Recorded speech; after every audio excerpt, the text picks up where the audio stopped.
Taking time for your local farm news week in review here on AM 960 KLTF. This week in farm news.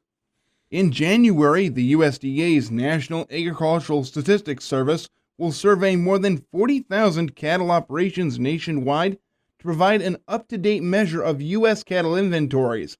As cattle prices have rebounded and feed costs have declined, an updated look at cattle numbers across the nation shows that producers have begun rebuilding their herds.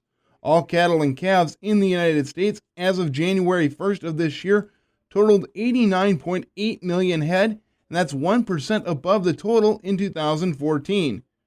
In January 2015, Minnesota's cattle inventory of 233 million head ranked 12th in the United States. Of the total cattle inventory, 460,000 head were milk cows, ranking Minnesota 7th in the nation, according to Dan Lofthouse, Minnesota State statistician. Obtaining the current count of cattle will serve as a critical decision-making tool for producers and the entire agriculture industry, he said. During the first 2 weeks of January, Minnesota producers will have the opportunity to report their beef and dairy cattle inventories, calf crop, death loss, and the total number of cattle on feed.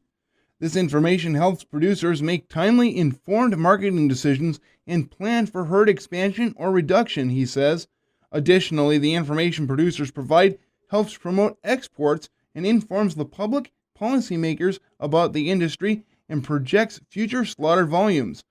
As the case with all NASS surveys, information provided by respondents is confidential as by law.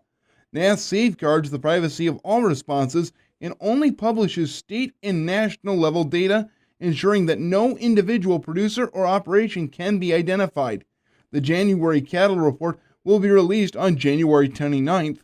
This and all NASS reports are available online at nass.usda.gov.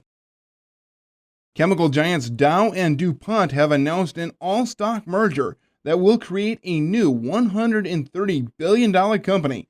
The merger, which was jointly announced by the companies last Friday morning, is expected to create $1 billion in growth synergies for the new Dow-DuPont company. The deal will likely be subject to increased regulatory scrutiny, but the companies say they expect the merger transaction to close in the second half of 2016.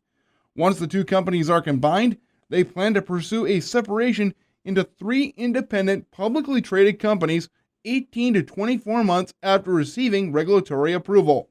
One company will be an agricultural enterprise that unites DuPont's and Dow's seed and crop protection businesses. There will also be a material science company that combines DuPont's performance materials segment with similar Dow interests. The final company will be a specialty products company that will combine DuPont's nutrition, health, safety, electronics, and communication concentrations with Dow's electronic materials business. And that concludes this week's local Farm News Week in Review here on AM 960 KLTF. Farm news available online 24/7 at fallsradio.com. Also at fallsradio.com, you can like us on Facebook.